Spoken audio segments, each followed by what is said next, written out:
సరే ఇప్పుడు జగన్ రాష్ట్రపతి పాలన ప్రవేశపెట్టమంటున్నాడు. అది సాధ్యమేనా? అసలు ప్రభుత్వం వచ్చి నెల రోజులు కాలేదు. ఇది ఎంతవరకు కరెక్ట్? మీరేమంటారు? అమ్మా నేను దాని మీద పర్ఫెక్ట్ ప్రిపేర్ అయ్యి రాలేదు. 4-5 రోజులు మార్నింగ్ 7 గంటల నుంచి రోడ్ల మీదే తిరుగుతున్నాను. నేను వేరే పనులు పట్టాను. బట్ బొమ్మై ఎస్ఆర్ బొమ్మై గారు చీఫ్ మినిస్టర్గా ఉండేది కర్ణాటక. హెగ్డే గారు దిగిపోయిన తర్వాత ఫోన్ ట్యాపింగ్ మీద 1988 89లో కాంగ్రెస్ వచ్చింది కర్ణాటక. అంతకుముందు రాష్ట్రపతి పాలన ఉండే, ప్రజల తీర్పు వస్తే రద్దు చేసిండే. 1977లో జనతా స్వీప్ చేసింది. ఇందిరాగాంధీ గారు ఓడిపోయింది ప్రధానిగా. ఓడిపోయిన తర్వాత 9 రాష్ట్రాల్లో బీజేపీకి మన జనతా పార్టీకి లోకసభ సీట్లు ఎక్కువ వచ్చాయి. 1977 ప్రజల తీర్పు మీద 356 ఆర్టికల్ ఉండే, దాని మీద ఆ ప్రభుత్వాలు రద్దు చేసింది. అంటే ఎమ్మెల్యేస్ స్టేట్ గవర్నమెంట్ టర్మ్ ఉన్నా కూడా మళ్ళీ జనతా ప్రభుత్వాలు గెలిచినాయి.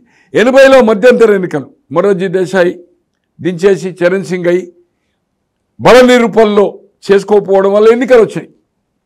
77లో అయితే మళ్ళీ 80లో అయింది మధ్యంతర ఎన్నికలు లోక్సభలో. మళ్ళీ ఇందిరాగాంధీ గెలిచింది, మళ్ళీ ప్రధానమంత్రి అయింది 3 ఏళ్ళకి. ఏ రాష్ట్రాల్లో అయితే ఏందో అక్కడ మళ్ళీ కాంగ్రెస్ మెజార్టీ వచ్చింది. లోకసభ సీట్లు ఆమె రద్దు చేసింది. విచక్షణ అధికారం కొంత గవర్నర్లకు కానీ, గవర్నర్ రిపోర్ట్ మీద రాష్ట్రపతి పాలకపక్షం ఎవరైతే కేంద్రంలో ఉంటుందో అపోజిషన్ ఇక్కడ రాష్ట్రపతి పరిపాలన పెట్టే అవకాశం ఉండే. బొమ్మాయి కేసు తర్వాత ఏదైతుందో సెక్షన్స్ నేను ఫాలో కాలే, బట్ అది మైండ్లో కూడా నాకు ప్రిపేర్ లేదు. మీరు అడుగుతున్నారు. బట్ అప్పటి నుంచి there is no question of president rule in the country. ఒక గవర్నర్ రిపోర్ట్ మీదనో ఓ ఆర్టికల్ మీదనో ప్రజల తీర్పు. ఇప్పుడు ఎగ్జాంపుల్ మొన్న ఇక్కడ బీజేపీకి ఎక్కువ సీట్లు వచ్చినాయి అనుకుందాం లోక్సభ. దాని పేరు మీద ఈ అసెంబ్లీని రద్దు చేసే అవకాశము అంతకుముందు ఉండే, ఇప్పుడు లేదు. దాంట్లో ఒక ఆర్టికల్ ఉండే రాజ్యాంగంలో, దాని కింద దీన్ని రద్దు చేసేవాళ్ళు. సపోజ్ బీజేపీకి 10 వచ్చినాయి, కాంగ్రెస్కి 6 వచ్చినాయి, ఎంఐఎంకి 1. దాని పేరు మీద ఇక్కడ అసెంబ్లీ రద్దు చేసే అవకాశం ఉంది గతంలో 88 కంటే బిఫోర్. ఇప్పుడు ఆ చట్టం లేదు. ఏదైనా స్ట్రెంత్ గవర్నర్కి ఎవరైనా మెమోరాండం వచ్చి విత్డ్రా అయినా కూడా గవర్నర్ ఏదో ప్రభుత్వాన్ని రద్దు చేసి అంటే రాజీనామా తీసుకొని కొత్త లీడర్ను ఎన్నుకునే అవకాశం గవర్నర్కు పిలుపుకు అవకాశం లేదు. స్ట్రెంత్ హౌస్లో గవర్నర్ డిసైడ్ చేయలేడు. ఈ షుడ్ బి ద హౌస్. ఇప్పుడు కాంగ్రెస్ కొందరు విత్డ్రా అయినరు, టీఆర్ఎస్ బీజేపీ అందరు కలిసి మెమోరాండం ఇచ్చింది అనుకోండి, వీళ్ళందరూ సంతకాలు పెట్టి రాజ్భవన్ ఇచ్చింది అనుకోండి, ఆయన ఇమీడియట్గా ఈ ప్రభుత్వాన్ని రద్దు చేసి వాళ్ళు ఇంకో లీడర్ని పిలిచే అవకాశం లేదు. స్ట్రెంత్ ప్రూవ్ చేసుకుంటానికి హౌజే, నాట్ రాజ్భవన్. అంతకుముందు రాజ్భవన్ ఉండే. 84లో రామారావు గారిని దించడానికి భాస్కర్రావు గారు ఏదైతుందో సంతకాలు పెట్టి కాంగ్రెస్ సపోర్ట్ చేసింది అప్పుడు 50 సీట్లు. ఇమీడియట్ బర్తరఫ్ చేసిండు ఎవరిని? ఎన్టీ రామారావు గారిని. భాస్కర్రావు గారిని ప్రమాణ స్వీకారం చేసిండు. కానీ ఏదైతుందో 1 మంత్లో పోయింది.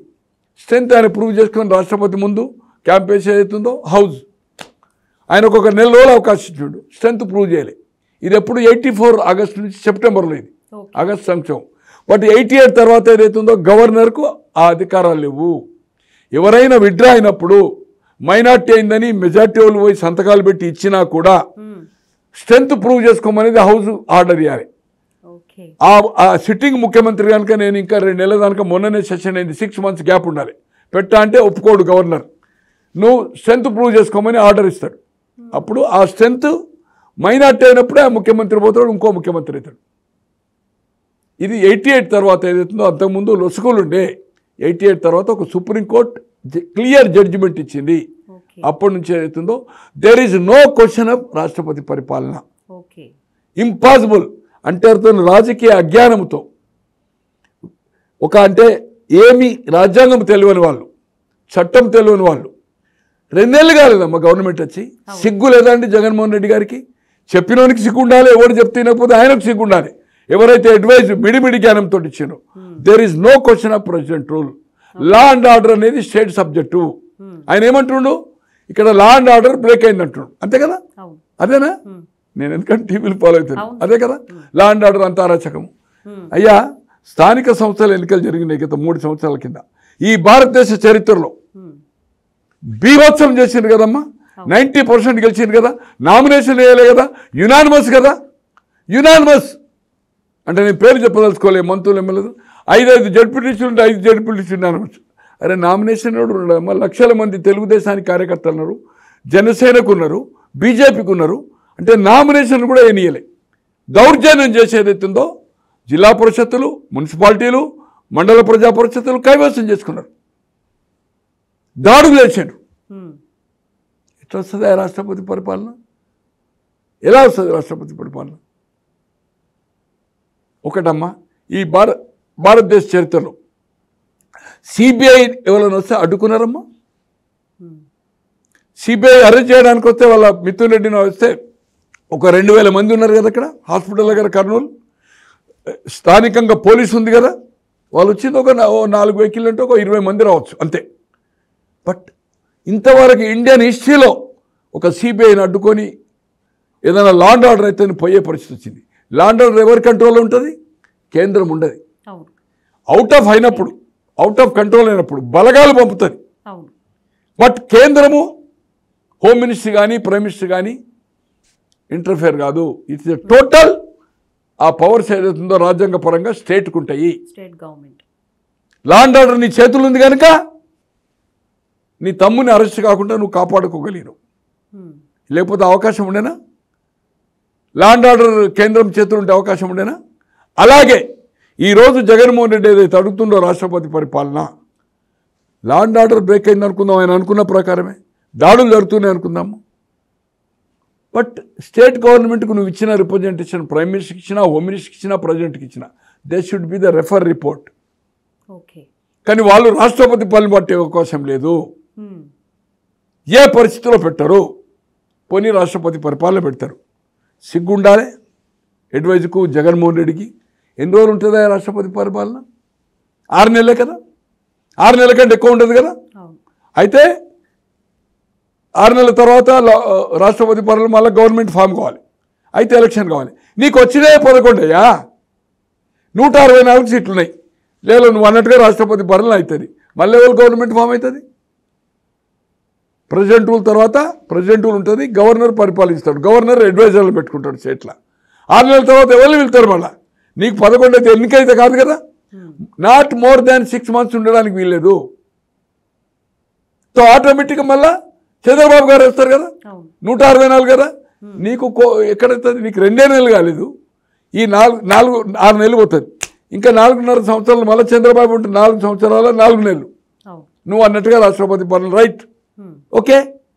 But where is the chance? నీకెక్కడ ఛాన్స్? మళ్ళీ బాబు గారే కదా 6 నెలల లోపల. అంటే కూటమి గవర్నమెంట్ బాబు గారే ముఖ్యమంత్రి కదా, బాబు గారే కదా, చంద్రబాబు గారు కదా. 130 పైన వచ్చినాయి కదా ఆయనకు. సో ఇదంతా వితండవాదము, అసెంబ్లీని తప్పించుకుంటాను కోసము ఆయన పోయి ఏదైతుందో ఒక డ్రామా చేయడానికి ఏదైతుందో ఎవడిస్తాడు ఈయనకు ఇంటర్వ్యూ? రాష్ట్రపతి పార్లమెంట్ సెషన్ నడుస్తుంది, ఏమన్నా మీనింగ్ ఉందా? ప్రెసిడెంట్ రూల్ పెట్టాలని 2 నెలల కంటే ప్రెసిడెంట్ రూల్ పెట్టగలుగుతారా? ఆ రిప్రజెంటేటివ్స్ తీసుకుంటారా? నేను అనుకుంటే కదా ఇంటర్వ్యూ దొరకదు. There is no interview, nothing doing. President ఇయ్యాడు, హోమ్ మినిస్టర్ సపరేట్గా ఇయ్యాడు, ప్రధానమంత్రి ఇయ్యాడు. నీ డిమాండ్ నువ్వు ప్రెసిడెంట్ రూల్ అంటున్నావు, రాష్ట్రపతి పరిపాలన అంటున్నావు. అక్కడ దాడులు జరుగుతున్న ఇబ్బంది అటువంటిది ఇవ్వచ్చు. But you are asking of president rule. రాజకీయ ఇంగిత జ్ఞానం లేదు. ఎప్పుడు 2009 లోక్సభ అయ్యాడు, 2014లో ఎమ్మెల్యే అయిందా? అయింది కదా. మళ్ళీ 5 ఏళ్ళు ముఖ్యమంత్రి అయ్యింది, 5 ఏళ్ళు ప్రతిపక్ష అయ్యాడు. అడ్వైజర్లకో అడ్వకేట్ జనరల్ చేసినలకు ఎవరు ఈ బుర్రలు ఎవరు ఇచ్చింది మాకు? There is no question, it is absolute wrong. ఈరోజు ఆయన మీడియాకు చెప్తా ఉంటే మీడియా మిత్రులు కూడా కావాలి. ఎట్లయితే ప్రెసిడెంట్లు నువ్వు డిమాండ్ చేస్తే? అది 88 వరకే ఉండే, 1988 వరకు. బొమ్మాయి కేసులో వచ్చిన తర్వాత there is no question of రాష్ట్రపతి పరిపాలన. సో ఇక్కడ పాపులర్ గవర్నమెంట్ ఎలక్షన్ అయింది. కాశ్మీర్ అంటే ఎలక్షన్ జరగలే. బట్ నాట్ పార్లమెంట్లో 6 నెలలు అయిన తర్వాత మళ్ళీ 6 నెలలకు ఎక్స్టెండ్ చేయాలంటే పార్లమెంట్లో ఆమోదం కావాలి. బడ్జెట్ ఎక్కడైతుంది? పార్లమెంట్లో పెడుతుంది బడ్జెట్, స్టేట్ బడ్జెట్. దానికి మళ్ళీ ఆమోదం, దానికి లాట్ ఆఫ్ సెక్షన్స్ ఉన్నాయి. సో అటువంటి పరిస్థితే లేదు ఇక్కడ. సో ఇదైతుందో వితండవాదము, రాజకీయ అజ్ఞానము. ఆయనకున్న అడ్వైజర్లు కానీ ఎవరు కానీ బుర్రలు ఏదైతుందో పెండనా ఏమంటుందో ఏదైతుందో ఆయన విన్నాడు కదా. ఆయన మైండ్లో రాష్ట్రపతి ఇది ఒక హైలైట్ అవుతుంది. నేను ఢిల్లీకి పోతా, పోగొట్టము. ఎవరి కోసం పోతావు? నీకు ఎవరు ఇస్తారు? ఈ అసెంబ్లీని తట్టుకుంటానికి 7 రోజులు 8 రోజులు ఉంది కదా సెషన్, 5 అసెంబ్లీకి ఆయనకు వెళ్ళదలుచుకోలేదు. అందుకోసం ఏదైతుందో దీన్ని పబ్లిసిటీ చేసుకుంటుండు. బట్ దీనివల్ల అతనికి మైలేజ్ రాదు, ఇది మైనస్ అవుతుంది. ఇది నా అభిప్రాయం కాదు గారు. మీరు ఇంకా మేధావులు, ముఖ్యమంత్రులు చేసిన వాళ్ళు, అడ్వకేట్ జనరల్ చేసిన వాళ్ళు అడగండి. There is no question of రాష్ట్రపతి పరిపాలన.